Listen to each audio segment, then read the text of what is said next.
Hello dears, എല്ലാവർക്കും പുതിയൊരു ക്ലാസ്സിലേക്ക് സ്വാഗതം. ഇന്ന് നമ്മൾ 8ാം ക്ലാസ്സിൻ്റെ 3ാമത്തെ ചാപ്റ്റർ ആയിരുന്നു തുടങ്ങിയിട്ടുണ്ടായിരുന്നത്. അതിൻ്റെ ഒരു ചോദ്യം കഴിഞ്ഞ ക്ലാസ്സിൽ ചെയ്തിട്ടുണ്ടായിരുന്നു. അതിൻ്റെ ബാക്കി നമുക്കിന്ന് ഡിസ്കസ് ചെയ്യാം. 2ാമത്തെ ചോദ്യം ഇവിടെ നോക്കുക. നമ്മൾ വർഗം കാണാനുള്ള സ്ക്വയർ കാണാൻ പുതിയൊരു സമവാക്യമൊക്കെ പഠിച്ചിട്ടുണ്ടായിരുന്നു അല്ലേ കഴിഞ്ഞ ക്ലാസ്സിൽ? എല്ലാവർക്കും ഓർമ്മയുണ്ടല്ലോ. അതൊന്ന് ഓർത്തുകൊണ്ട് നമുക്ക് ക്ലാസ് തുടങ്ങാം. എന്തായിരുന്നു? x+y², അതായത് തുകയുടെ വർഗം എന്ന് പറഞ്ഞിട്ടില്ലേ, രണ്ട് സംഖ്യകൾ പ്ലസ് ചെയ്തിട്ട് അതിൻ്റെ സ്ക്വയർ കാണാനാണെങ്കിൽ നമ്മൾ എന്തായിരുന്നു ഇക്വേഷൻ പഠിച്ചത്? അത് തന്നെ, ആദ്യത്തെ നമ്പറിൻ്റെ square x² + 2 × x × y, 2xy എന്നല്ല എഴുതാറുള്ളത്. പ്ലസ് എന്തെഴുതാം? രണ്ടാമത്തെ നമ്പറിൻ്റെ സ്ക്വയർ അല്ലേ, രണ്ടാമത്തെ നമ്പർ y അല്ലേ, അപ്പോൾ y². ഇതായിരുന്നു നമ്മൾ ഇക്വേഷൻ. എപ്പോഴും പറയുന്നത് പോലെ തന്നെ ഈ ചാപ്റ്ററിൽ നിന്ന് മാത്രമല്ല, നിങ്ങൾ എത്രത്തോളം കാലം മാത്സ് പഠിക്കുന്നോ അത്രത്തോളം കാലം നിങ്ങൾക്ക് ഉപയോഗപ്പെടുന്ന ഒരു സമവാക്യമാണ് ഏത്? x+y² = x² + 2 × x × y + y². Okay ആണല്ലോ. അപ്പം അതായിട്ട് റിലേറ്റ് ചെയ്തിട്ട് തന്നെയാണ് ഈ ചോദ്യം കിടക്കുന്നത്. നമുക്കൊന്ന് വായിച്ചു നോക്കാം. In the general identity on the square of a sum of two numbers, what special case do we get by taking one of the numbers as 2? Do the calculation below in head using this. അതായത് നമുക്ക് താഴെ അല്ലേ, English ചോദ്യം വായിച്ചിട്ട് തന്നെ മനസ്സിലാക്കണം കേട്ടോ. മലയാളം മീഡിയത്തിൻ്റെ ചോദ്യം താഴെ പറഞ്ഞത്. അപ്പോൾ നമ്മൾ അത് വായിക്കുമ്പോൾ മനസ്സിലായിട്ട് കാര്യമില്ല, ഇംഗ്ലീഷ് ക്വസ്റ്റ്യൻ തന്നെ വായിച്ച് മനസ്സിലാക്കാൻ ശ്രമിക്കണം. അതായത് നമുക്കറിയാം സ്ക്വയറിൻ്റെ ജനറൽ ഐഡൻറ്റിറ്റിയിൽ അതാണ് ഇപ്പോൾ എഴുതി വെച്ചത്, x+y², രണ്ട് നമ്പറിൻ്റെ സമ്മിൻ്റെ. അങ്ങനെയാണെങ്കിൽ നമുക്ക് അതിൽ ഒരു നമ്പർ 2 ആണെങ്കിൽ we taking one of the numbers as 2. രണ്ടെണ്ണത്തിൻ്റെ സം എക്സും വൈയും കൂട്ടിയാലുള്ള കാര്യമല്ലേ പറയുന്നത്. ഇതിൽ ഒരു നമ്പർ നമ്മൾ 2 ആയിട്ട് ഫിക്സ് ചെയ്യുന്നു, അതിന് മാറ്റമില്ല. അങ്ങനെയാണെങ്കിൽ നമുക്ക് എന്തെങ്കിലും സ്പെഷ്യൽ ഐഡൻറ്റിറ്റിയിലേക്ക് ഇതിനെ മാറ്റാൻ കഴിയുമോ? അങ്ങനെയാണെങ്കിൽ അത് ഉപയോഗിച്ചുകൊണ്ട് നിങ്ങൾക്ക് താഴെയുള്ള ചോദ്യങ്ങൾക്ക് ഉത്തരം എഴുതാൻ കഴിയുമെന്നാണ് ചോദിച്ചത്. തുകയുടെ വർഗത്തെക്കുറിച്ചുള്ള പൊതു തത്വത്തിൽ ഒരു സംഖ്യ 2 എന്നെടുത്താൽ കിട്ടുന്ന ഉപതത്വം എന്താണ്? ഇതുപയോഗിച്ച് ചുവടെ പറയുന്നവ മനക്കണക്കായി ചെയ്യുക. മനക്കണക്കായിട്ട് ചെയ്യാൻ പറഞ്ഞാലും പരീക്ഷയ്ക്ക് നമ്മൾ എഴുതി തന്നെ കാണിക്കണം. അവരിവിടെ നിങ്ങളോട് ചിന്തിക്കാനാണ് പറഞ്ഞത്, നമുക്ക് ചിന്തിച്ചാൽ കിട്ടും. പക്ഷെ മിസ്സോട് ചെയ്ത് തന്നെ കാണിച്ചു തരാം. നമുക്ക് പരീക്ഷയ്ക്ക് വരുമ്പോൾ അങ്ങനെയും ചെയ്യണ്ടേ, എഴുതി ചെയ്യണ്ടേ? ഓക്കെ അല്ലേ? അപ്പോൾ നമുക്ക് നോക്കാം. അതായത് നമ്മളോട് പറഞ്ഞത് ഒരു നമ്പർ എന്തായിട്ട് ഫിക്സ് ചെയ്യാനാണ് പറഞ്ഞിരിക്കുന്നത്? 2 ആയിട്ട് ഫിക്സ് ചെയ്യണം. അപ്പോൾ എക്സ് ഒരു നമ്പർ, രണ്ടാമത്തെ നമ്പർ വൈക്ക് പകരം നമ്മൾ എന്തെന്ന് തന്നെ എടുക്കുന്നു? 2 എന്ന് തന്നെ എടുക്കുന്നു. 2 എന്ന് പറഞ്ഞ നമ്പർ ഫിക്സ് ചെയ്ത് വെക്കുക. ഒരു സംഖ്യ 2 എന്ന് എടുക്കാനാണ് പറഞ്ഞത്. ഓക്കെ ആണല്ലോ. അപ്പോൾ x+2² സമം ആദ്യത്തെ നമ്പർ x ആയതുകൊണ്ട് x² എന്ന് തന്നെ വരും. രണ്ടാമത് നമ്മൾ എന്താ ചെയ്യേണ്ടത്? 2 × x × y. ഇവിടെ 2, അതായത് x എന്ന് പറഞ്ഞാൽ ഫസ്റ്റ് നമ്പറും y എന്ന് പറഞ്ഞാൽ രണ്ടാമത്തെ നമ്പറും അല്ലേ. അപ്പോൾ ഇവിടെ എക്സിൻ്റെ സ്ഥാനത്ത് x തന്നെയാണ്. പക്ഷെ y എന്ന് പറയുന്ന രണ്ടാമത്തെ നമ്പറിൻ്റെ പൊസിഷനിൽ ഇവിടെ ആരെയാണ് കിടക്കുന്നത്? 2 ആണ് ഉള്ളത്. അപ്പോൾ നമ്മൾ y കാണുന്നിടത്തൊക്കെ എന്തെഴുതണം? 2 എന്ന് എഴുതണം. ശരിയല്ലേ? അപ്പോൾ നമുക്ക് എന്തെഴുതാം? 2 × x × y അല്ലേ. അപ്പോൾ 2 × x × yക്ക് പകരം നമ്മൾ എന്തെഴുതണം? ഇവിടെ yക്ക് പകരം 2 എന്ന് നമ്മൾ ഫിക്സ് ചെയ്ത് വെച്ചിട്ടുണ്ട്. അപ്പോൾ ഈ 2 വേണം ഇങ്ങോട്ട് എഴുതാൻ. ഓക്കെ. + y². y എന്ന് പറഞ്ഞാൽ രണ്ടാമത്തെ സംഖ്യയുടെ വർഗം അല്ലേ. ഇവിടെ രണ്ടാമത്തെ സംഖ്യ 2 അല്ലേ. അപ്പോൾ നമ്മൾ y² എന്ന് എഴുതി പോകരുത്, 2² എന്ന് തന്നെ എഴുതണം. അതായത് x² + 2 × 2 എന്ന് പറഞ്ഞാൽ എന്താ? 2 × 2 4 എന്ന് എഴുതാം അല്ലേ. ഈ 2, അതായത് നിങ്ങൾക്ക് ഈ ഒരു ഗുണനത്തിൽ സംഖ്യകൾ തമ്മിൽ ഗുണിക്കുക നമുക്ക് അല്ലേ, അതല്ലേ പറഞ്ഞത്. അപ്പോൾ 2 × 2 ചെയ്യാം. 2 × 2 എത്ര വരും? 4 അല്ലേ. എക്സിന് നമുക്കൊന്നും ചെയ്യാനില്ല, അപ്പോൾ എക്സ് എന്ന് തന്നെ എഴുതി. ഇനി 2ൻ്റെ സ്ക്വയർ എത്രയാടാ? 2ൻ്റെ വർഗ്ഗം എന്ന് പറഞ്ഞാൽ 2 × 2 അല്ലേ. 2 × 2 എന്തെന്ന് തന്നെ വരും? 4 എന്ന് വരും. അതായത് ഈ x+2² നമുക്ക് എങ്ങനെ എഴുതാം? ഈ പറഞ്ഞ രീതിയിൽ എഴുതിക്കൂടെ? x² + 4x + 4. അതായത് ഒരു നമ്പർ നമുക്കറിയില്ല, മറ്റേ നമ്പർ 2 ആണെങ്കിൽ നമുക്ക് എല്ലാത്തിലും ഇത് അപ്ലൈ ചെയ്തൂടെ? അപ്പോൾ ഇത് ഉപയോഗിച്ചിട്ട് ഇനി ബാക്കി ഈ ചോദ്യത്തിന് ഉത്തരങ്ങൾ എഴുതാനാണ് പറഞ്ഞത്. നമുക്ക് ഓരോരോ ചോദ്യങ്ങളായിട്ട് നോക്കാം. ഒന്നാമത്തെ ചോദ്യം നോക്ക്. 22ൻ്റെ സ്ക്വയർ കാണാനാണ് പറഞ്ഞത്. സ്വാഭാവികമായിട്ട് 22 കിട്ടിക്കഴിഞ്ഞാൽ നമ്മൾ എങ്ങനെയാണ് അതിനെ മാറ്റി എഴുതുക? 20 + 2 ശരിയല്ലേ. അപ്പോൾ 20 + 2 എന്ന് എഴുതി. ഇവിടെ നമ്മൾ ശ്രദ്ധിക്കുക, ആദ്യത്തെ നമ്പർ എക്സ് ആണ് അല്ലേ. എക്സിന് പകരം ഇവിടെ ആരാ?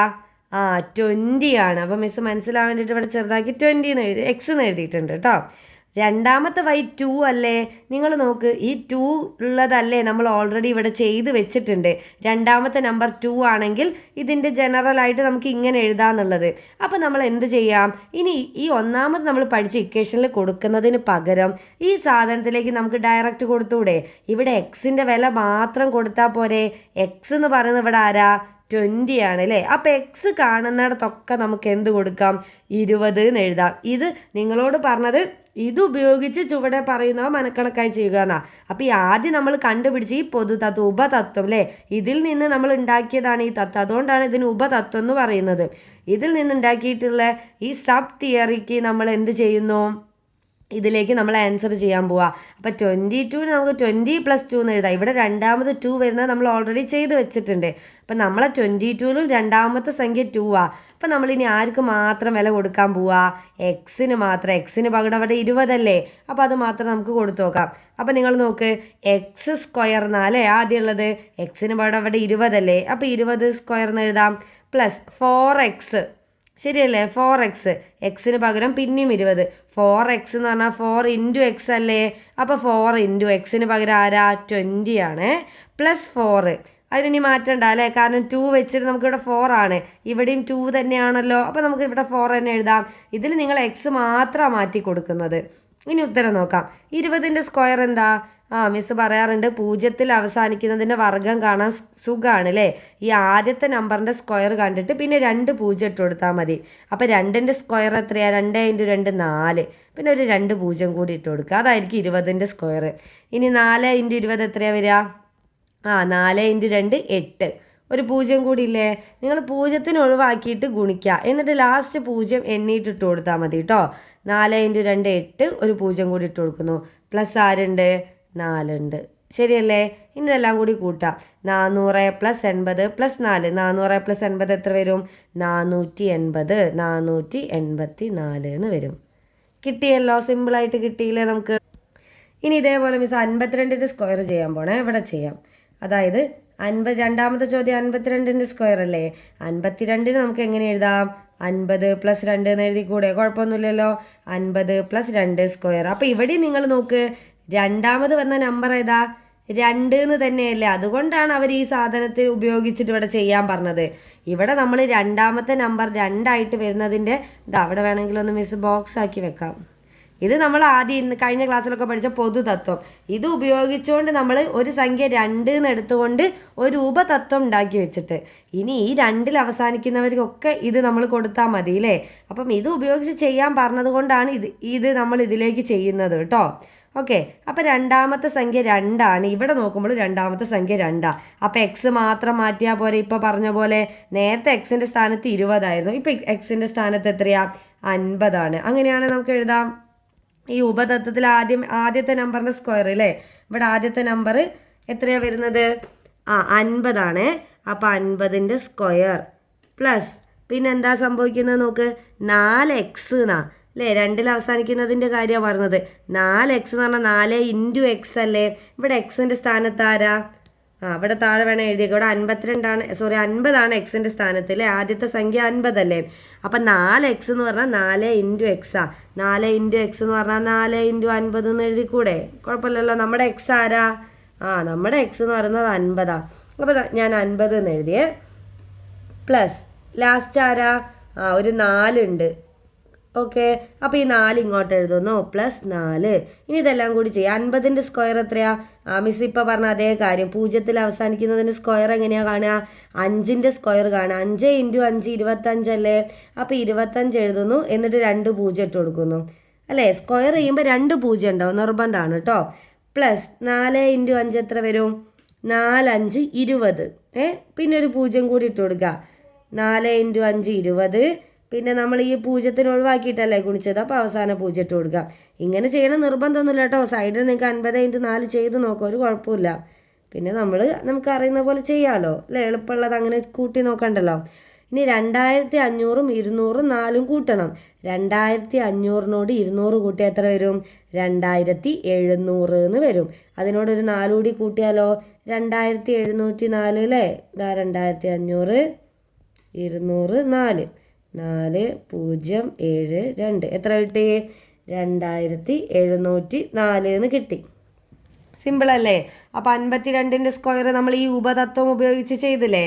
അപ്പോൾ നിങ്ങൾ ചോദിക്കും മിസ് ഈ ഉപതത്വം ബൈഹാർട്ട് ചെയ്യണമെന്ന്. ഒരു ആവശ്യമില്ല കേട്ടോ. ഇത് പഠിക്കേണ്ട. നിങ്ങൾ എപ്പോഴും പഠിച്ചിരിക്കേണ്ട ഈ പൊതുവായിട്ടുള്ള ഈ ആളില്ലേ x+y², അതാണ്. അപ്പോൾ എക്സും വൈയും ആര് തന്നെ വന്നാലും നമുക്ക് ഇത് ഉപയോഗിച്ച് ചെയ്തൂടെ? ഇവിടെ y രണ്ടാമത്തെ സംഖ്യ 2 ആയാൽ നമ്മൾ ഇത് കണ്ടുപിടിച്ചു. അപ്പോൾ അതുകൊണ്ട് ഈ ചോദ്യത്തിൻ്റെ ബാക്കി ആയതുകൊണ്ട് ഇവിടെ നമ്മൾ എക്സ് മാത്രം മാറ്റി കൊടുക്കുന്നു കേട്ടോ. അല്ലാതെ നിങ്ങൾ ഇത് ബൈഹാർട്ട് ചെയ്യേണ്ട ആവശ്യമൊന്നുമില്ല. ഇതിൽ നിന്നാണ് നമ്മൾ ഇത് കണ്ടുപിടിച്ചത്. ഓക്കെ, ഇനി ചോദ്യത്തിൻ്റെ മൂന്നാമത്തെ സബ് ക്വസ്റ്റ്യൻ നോക്ക്.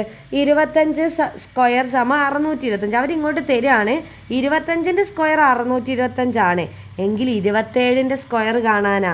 അപ്പോൾ 25ൻ്റെ സ്ക്വയർ തന്ന സ്ഥിതിക്ക് നമ്മൾ 27ൻ്റെ സ്ക്വയർ സാധാരണ 20+7 എന്നല്ല എഴുതുക, 20+7 പക്ഷേ 25ൻ്റെ സ്ക്വയർ തന്നത് കൊണ്ട് 25നോട് കൂട്ടി എഴുതാൻ വേണ്ടിയിട്ടാണ് അവർ ഉദ്ദേശിച്ചിരിക്കുന്നത്. അപ്പോൾ 25നോട് എത്ര കൂട്ടിയാലാണ് 27 കിട്ടുക? 2 കൂട്ടിയാൽ മതി അല്ലേ? അപ്പോൾ നമുക്ക് എങ്ങനെ എഴുതാം നോക്കിക്കോ. നമുക്ക് തന്നു 25 സ്ക്വയർ സമം 625. ഇനി 27ൻ്റെ സ്ക്വയർ ആണ് ചോദിച്ചിരിക്കുന്നത്, ശരിയല്ലേ? അപ്പം 27 സ്ക്വയർ കാണുന്നതിന് പകരം 27നെ നമുക്ക് 25+2 എന്ന് എഴുതിക്കൂടെ? 25നോട് 2 കൂട്ടിയാൽ 27 അല്ലേടാ. അപ്പോൾ 27 നമുക്ക് എങ്ങനെ എഴുതാം? 25+2 എന്ന് എഴുതാം. എന്നിട്ട് ഹോൾ സ്ക്വയർ ചെയ്യുന്നു.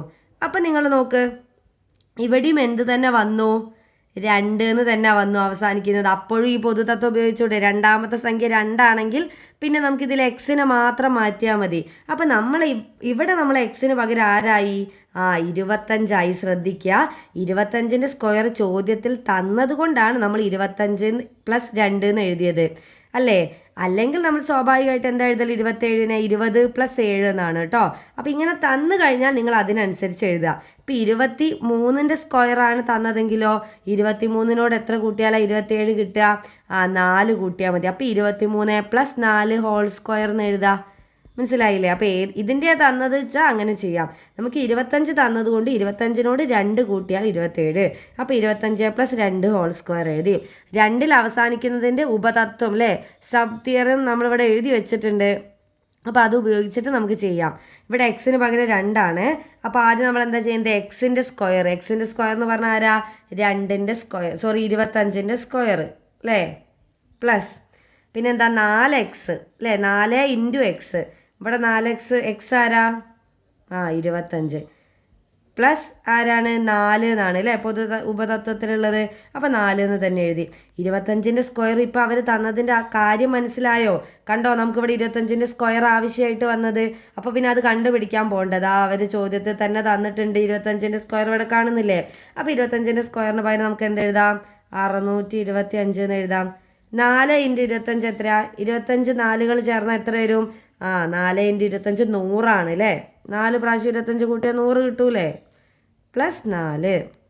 ഇനി 625 100 കൂട്ടുക. 625നോട് 100 കൂട്ടിയാൽ 725. 725നോട് 4 കൂട്ടിയാലോ? 729. സിമ്പിൾ അല്ലേ? നോക്ക്, 600നെ കൂട്ടുന്നവർക്ക് ഡൗട്ട് ഉണ്ടെങ്കിൽ സാധാ കൂട്ടൽ കേട്ടോ. സമ്മ് 5 4 9, 2 6 1 7, 729 എന്ന് കിട്ടും. സിമ്പിൾ അല്ലേ? ബുദ്ധിമുട്ടൊന്നുമില്ലല്ലോ. നമ്മൾ കറക്റ്റായിട്ട് തന്നെ ചെയ്തു. അതായത് നമുക്ക് അറിയുന്ന ഏറ്റവും ഇമ്പോർട്ടൻറ്റ് ഇക്വേഷൻ ആരാ? x+y² സമം x² + 2xy + y² ആണ്. ആ ഇക്വേഷനിൽ നമ്മളോട് പറഞ്ഞു ഒരു നമ്പർ 2 ആയിട്ട് ഫിക്സ് ചെയ്താൽ എങ്ങനെ ചെയ്യാമെന്ന്. അപ്പോൾ നമ്മളൊരു നമ്പർ 2 ആയിട്ട് ഫിക്സ് ചെയ്തിട്ട് ഇതിലേക്ക് കൊടുത്തു, ഈ കാണുന്നതിലേക്ക്. അപ്പോൾ എക്സ് ആയിട്ട് തന്നെ ഉണ്ട് അല്ലേ? കാരണം ഒരു നമ്പർ അല്ലേ 2 ആയിട്ട് എടുക്കാൻ പറഞ്ഞത്, മറ്റേത് നമുക്ക് അറിയില്ല. അപ്പോൾ മിസ് എക്സിന് അവിടെ വെച്ചു, രണ്ടാമത്തെ നമ്പർ 2 എന്ന് എടുത്തു. അപ്പോൾ നമുക്ക് 2 × എവിടെ കാണിച്ചിട്ടുണ്ട്? 2 × x × y ആ. ഇവിടെ y-ൻ്റെ സ്ഥാനത്ത് 2 ആണ്. അപ്പോൾ 2 × x × 2 എന്ന് എഴുതുന്നു. +y² എന്ന് പറഞ്ഞാൽ +2². ഓക്കെ ആണല്ലോ. ഇനി അത് ഉപയോഗിച്ചിട്ട് ഈ ഒരു കാര്യം ഉപയോഗിച്ചിട്ട് ബാക്കി ചെയ്യാൻ പറഞ്ഞു. അപ്പോൾ നമുക്ക് ഈ തന്ന ചോദ്യത്തിനൊക്കെ ഒരു പ്രത്യേകത ഉണ്ട്. നമ്മൾ കൂട്ടി എഴുതുമ്പോൾ 2ലാണ് അവസാനിക്കുന്നത് അല്ലേ? 22 എന്ന് പറഞ്ഞാൽ 20+2 ആണ്. 52 എന്ന് പറഞ്ഞാൽ 50+2 ആണ്. പിന്നെ 27 പക്ഷെ അവരത് 25 തന്നിട്ട് ചോദിച്ചത് കൊണ്ട് 25+2 എന്ന് എഴുതാം. അവിടെ 2 ഒരു സംഖ്യ. അപ്പോൾ ഇവിടെയൊക്കെ നമുക്ക് ഈ പൊതുതത്വം ഉപയോഗിച്ചിട്ട് അല്ലേ, ഉപതത്വം ഉപയോഗിച്ചിട്ട്, അതായത് ഇതിൽ നിന്ന് നമ്മൾ ഉണ്ടാക്കിയെടുത്ത ഈ സമവാക്യം ഉപയോഗിച്ചിട്ട് ബാക്കി എല്ലാത്തിൻ്റെയും വർഗ്ഗം കണ്ടെത്താം. ബുദ്ധിമുട്ടൊന്നുമില്ലല്ലോ, എല്ലാവർക്കും ക്ലിയർ ആയ. അപ്പോൾ നമുക്ക് എന്ത് ചെയ്യാം, ബാക്കി ചോദ്യങ്ങൾ അടുത്ത ക്ലാസ്സിൽ കാണാം. നിങ്ങൾക്ക് സ്പീഡ് കൂടുതലാണോ എന്തെങ്കിലും ബുദ്ധിമുട്ടുണ്ടെങ്കിൽ കമൻ്റായിട്ട് പറയാം. നമ്മൾ കഴിഞ്ഞ 2 ചാപ്റ്റേഴ്സും നമ്മൾ ചെയ്തിട്ട് നമ്മളെ യൂട്യൂബിൽ പ്ലേലിസ്റ്റ് ആയിട്ട് അപ്ലോഡ് ചെയ്തിട്ടുണ്ട്. കാണാത്തവരുണ്ടെങ്കിൽ പോയി കാണുക. അപ്പോൾ ബാക്കി ചോദ്യങ്ങളായിട്ട് അടുത്ത ക്ലാസ്സിൽ കാണാം. താങ്ക്